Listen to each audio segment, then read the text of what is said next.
the U.S. warning that Russia is going to invade Ukraine. This from Dave DeCamp at antiwar.com. On Thursday, Bloomberg reported that U.S. officials have warned European allies that Russia may be weighing a potential invasion of Ukraine, but the U.S. provided no information on how it reached this conclusion. The report cited unnamed people familiar with the matter and made it clear that the U.S. did not have information to back up its claim. The assessments are believed to be based on U.S. information the U.S. hasn't yet shared with European governments, the report says. Tensions are high in the region over an increase in the U.S. and NATO activity in the Black Sea and a migrant crisis in Belarus that the EU says is manufactured. The U.S. has also been hyping up the movement of Russian troops inside Russia, portraying it as a military buildup near Ukraine. So some of this stuff we have already discussed on the show in recent weeks. There was the report that from European officials saying that Russia was building up on Ukraine's border. It turns out that they were building up, scores of miles within Russia, closer to the border with Belarus, and an established, Russian training facility. And so it really wasn't a military buildup; it was just Russian troops movements. We covered the USS Porter, a guided missile destroyer, and the USS Mount Whitney, command and control ship of the Fifth Fleet, I think, is the Black Sea Mediterranean, sailing into the Black Sea. And then I also, in recent days, we had, I think this was all on like November 10th or 11th, 9th, 10th or 11th, the U.S. launching a U-2 spy plane from the UK that approached the Russian border, the Air Force having a E-8C over the Black Sea approaching the Russian border, and that was launched from Romania. The French also launched C-160Gs from Romania to fly over the Black Sea. The U.S. launched an RC-135 surveillance aircraft, and that approached the Russian border, and that took off from Crete. And then we had a U.S. Navy Poseidon P-8A approaching the Russian border, and that took off from Sicily. And so all this is going on in Eastern Europe, and also as the UK, US, and other countries, including Poland, are moving more and more troops closer to the border with Belarus that it shares with Poland. Of course, this is all under the, we have to stop the migration problem, and I'll get into that in a couple minutes here. But, it's look at all these military assets that the U.S. is moving even closer to Russia than the Russian troops are alleged to be moving towards Ukraine, and also all these other ships and aircraft that we have flying around. So I think this is all really important to kind of put into context, because the U.S. is really trying to, and I see this a lot in the mainstream media. All the headlines I've been seeing covering this story are saying that Russia might invade Ukraine, and this is what the U.S. believes. And the actual story, if you read the in between the lines, is a little bit more nuanced. They're saying Russia may be preparing to invade Ukraine, which does put another kind of step in the middle there. But at the same time, they really want to generate fear and hostility towards Russia, and that's what's going on here. And also the need to increase the American defense of Ukraine, which is very problematic. It's not that, I guess, there is no scenario under which Russia wouldn't invade Ukraine. This is something really important to the context of everything. Russia has pointed out that if the U.S. were to add Ukraine into NATO, and right now they are like almost a member state. A lot of U.S. politicians talk about like the U.S. has a defense commitment to Ukraine, just kind of complicitly. We sell Ukraine a lot of weapons. We deploy and run war games with Ukraine and other NATO countries. A lot of Ukrainian neighbors are NATO countries. However, it is not an actual in-name alliance of the U.S. And when push comes to shove, like in 2014, after the U.S. did a coup in Ukraine and Russia then took and annexed the Crimean Peninsula without a fight, but nonetheless, because I guess Ukraine wasn't a NATO member state, the U.S. actually didn't feel like compelled that it had to like go Article 5 and retake Crimea and go to nuclear war with Russia over that for Ukraine. And so there is some important differences between Ukraine, actually being a NATO member and the status that it has now. From the Russian perspective, the historical ties between Russia and Ukraine, combined with the strategic placement of Ukraine, Russia, I think, really sees this essentially as, Canada, should the U.S. have lost the Cold War, now joining the Warsaw Pact is a country that shares a massive border with the United States. And, strategically, culturally, a lot of, going back long way, economic ties and everything like that. And so Russia, says that it's a no-go for Ukraine to join NATO, which is kind of an understandable position. And they have made, threats of military action around that. So unless the Biden administration is planning on adding Ukraine into NATO in the next couple of weeks, there's no reason to really fear a Russian invasion. So I think this is all hype, and I think this is more or less backed up by what the Ukrainians are doing. First, when the European officials about 2 or 3 weeks ago were saying that Russia is building up on Ukraine's border, it was the Ukrainian defense minister who was walking that back, saying that no, that wasn't happening. And we also have this interesting article here from the Daily Mail, and I'll get into it more later. But one of the things in the article is that Ukraine is actually moving 8,500 troops to its border with Belarus. And so while Belarus and Russia do have security ties, and maybe you could say, though, the issue is that they're worried about an invasion from Belarus, it seems that those troops are actually moving out of concern of migrants crossing from Belarus into Ukraine. And so again, if the U.S. is warning about a Russian invasion of Ukraine, wouldn't the Ukrainians be moving their troops to, either their borders with the Donbass region of Ukraine, which, is in open conflict with the government there and wishes to join Russia. Russia won't allow them to join. A very interesting part of all of this. But, they could be moving them there or to the actual Ukrainian border with Russia, but they're not. They're moving them to the border with Belarus, which at least suggests to me that the Ukrainians aren't taking this threat seriously, and it's just the U.S. attempting to generate some propaganda. So anyways, there's this article here by the Daily Mail, and it's the Daily Mail, but they actually have a somewhat decent summary here of things that are going on. And so over the past, really throughout the Biden administration, this has been an issue. The Biden administration sanctioned Belarus months ago over allowing migrants to travel from North Africa and the Middle East through Belarus into Europe. Now, all right. I guess let's just go through and explain what's happening here. Then I'll get into some background, more analysis. Anyways, all right, now I think there's about 4,000 refugees, and from the video I've seen that these people are living in really rough conditions. They're in what is being called a forest. I don't know if it's really a forest or not, but like definitely a wooded area, and it's winter. I don't know exactly. I should look up the latitude and everything here to understand, what it would be like living in the U.S., or maybe you would have to be all the way up in Canada. But, just it looks very cold from the video. And so, these are poor people who have essentially nothing. It looks like they're even cutting firewood and burning that to live, not to freeze to death kind of stuff going on. Very desperate conditions. These people have traveled from the Middle East and North Africa. It's, I guess, unclear to me and everyone at this time exactly how they're getting there. Turkey has recently taken steps to bar Iraqis, Syrians, and Yemenis from flying from Turkey to Belarus.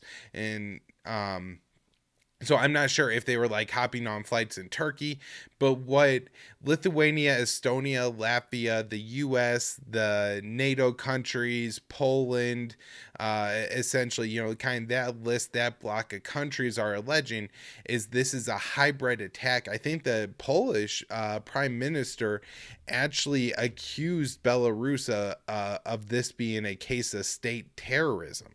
And so this is, they're making very serious claims right now against Belarus for allowing migrants to travel through Belarus.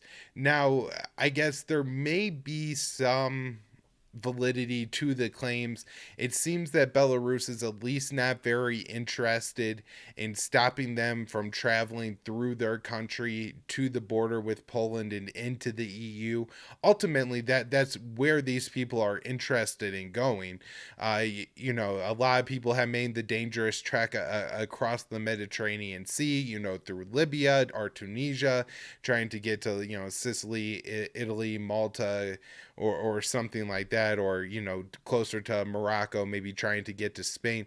But a lot of people drown this way, and another way people have tried to cross from these regions into Europe was going through Turkey, but Turkey really cracked down and essentially it has, I don't want to say blackmailed, but blackmailed the EU and other countries into providing them with international aid and funding to hold the migrants there, or else they will allow them to cross into the EU.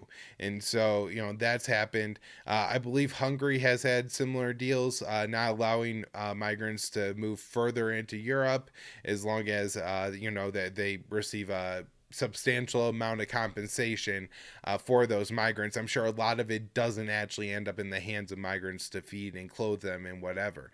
Belarus's case is maybe a little bit different, though.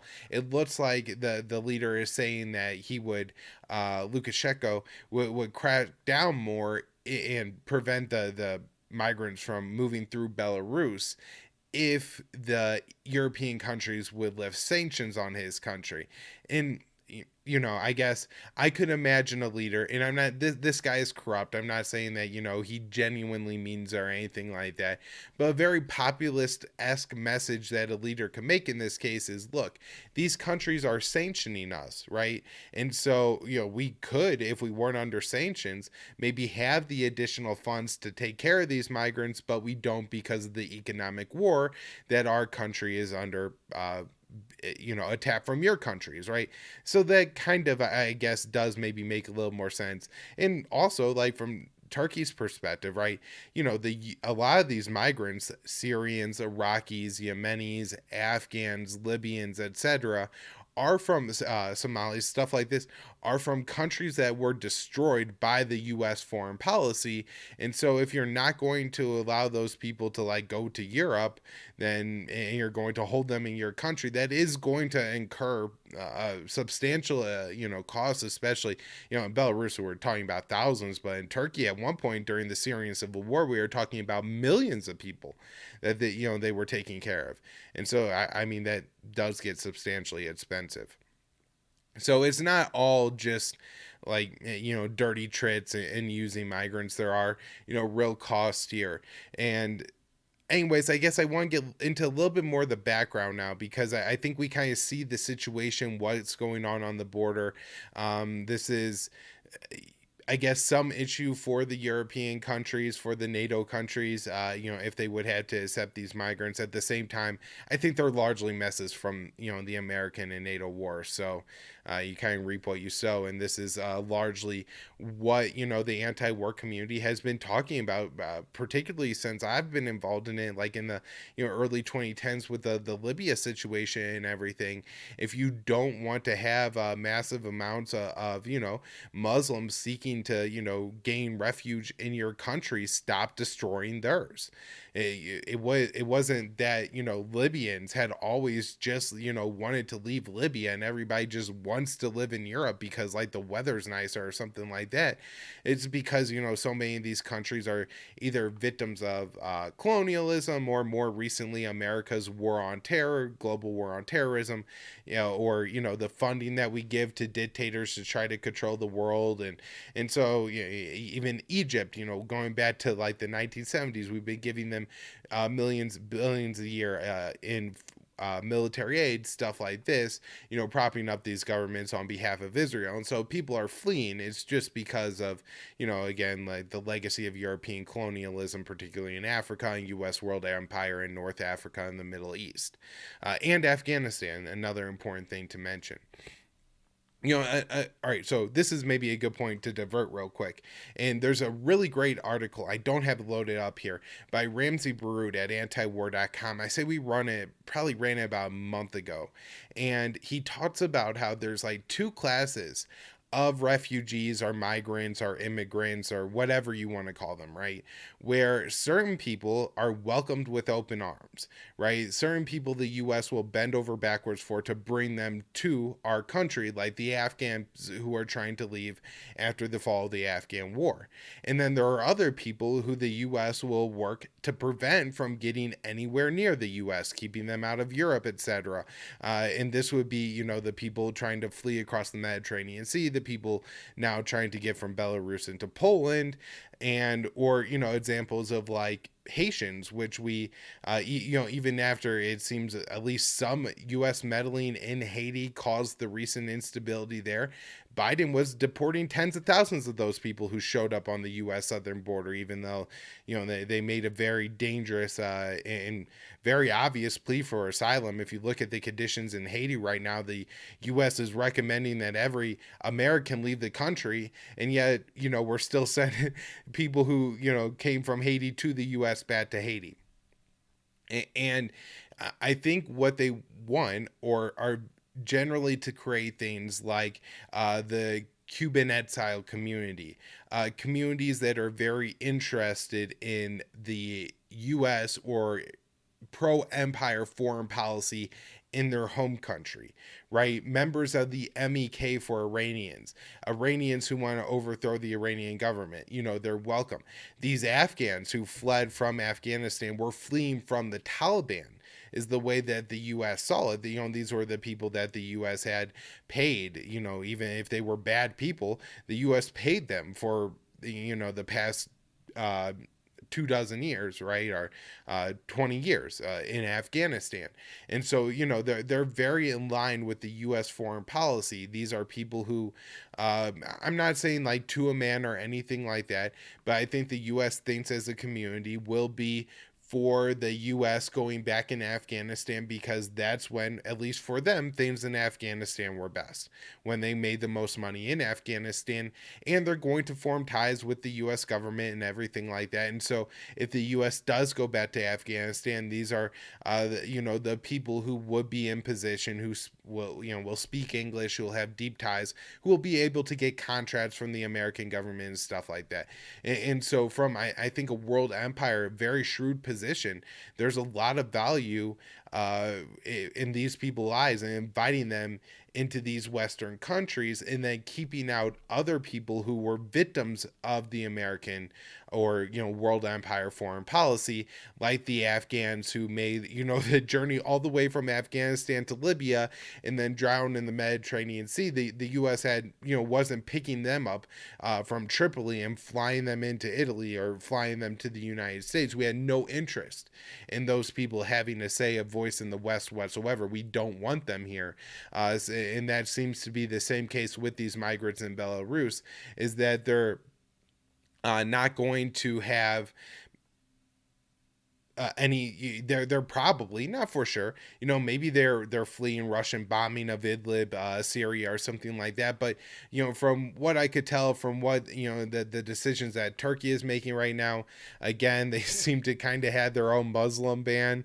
I say that a little bit tongue-in-cheek. I do know Turkey is a Muslim country, but they're not flying Syrians, Iraqis, and Yemenis. So these are three countries particularly impacted by the U.S. into Belarus. And it just all seems very disturbing and revealing of what the Biden administration actually thinks of like migration, immigration, and everything like that. It's far more shrewd from their perspective. They really don't care about people. Another way to look at this, by the way, I just read it this morning, the Biden administration has increased the number of people, almost doubled it, under ICE's essentially probation program. So, this is immigration enforcement. When people come to the US, I guess at times, if you're seeking asylum or different situations, I suppose, what they'll do is they'll allow you to come into the US, but they'll essentially place you under probation with ankle monitor at all and all, or there's like a phone app thing that you have to like constantly have with you and verify that you have your phone with you. It's really disturbing. And so yeah, it went from like 80,000 under Trump to 130,000 now under Biden. It's literally treating migrants as you would treat like a rapist who you let out of jail. Very very concerning. And again, I think just revealing of how they actually care and look at migrants. Now, we also have, I think, Belarus warning of a potential military conflict, and this came after at the United Nations, the US, France, Estonia, Norway, Ireland, Britain, and Albania, and this was actually at the UN Security Council, condemned Belarus and said they were orchestrating the crisis. And so now, with the military buildup on the borders of Belarus is feeling threatened and saying that, like, hey, this could spark a military crisis. We also had Russia give some more guarantees of support for Belarus by flying 2 bombers over that country. And we also now have Belarus threatening to cut off some of the supply of Russian gas that in the pipeline that transverses Belarus. I think this is roughly 20% of the gas that goes from Russia into Europe. And, one, I guess, has to wonder if the, Russians probably are less interested in cutting off and avoiding the sanctions in this way that Belarus is, even though they do stand with the government in Belarus to some extent or whatever. They're not threatening to cut off their other gas. And I guess it's just very interesting, like with the Nord Stream 2 pipeline, and when it's about to come on, everything like that. This is, a big gas pipeline that runs directly from Russia into Germany, bypassing Belarus. If this, would be a way that actually, Europe has a little bit more leverage here in its negotiations with Belarus. It doesn't matter as much if they turn off that gas if you have new gas coming in through the Nord Stream 2 pipeline. All right, I think that is all I have on the situation in Eastern Europe. Definitely something to keep an eye on. Definitely the entire U.S. mainstream media is presenting this as a, Russian manufactured, a Belarus manufactured crisis. NATO are the victims here, not looking at where these people are initially coming from, of course, U.S. war zones, and of course, just not having any sympathy for these migrants and where they want to live, which is interesting. All right, let's move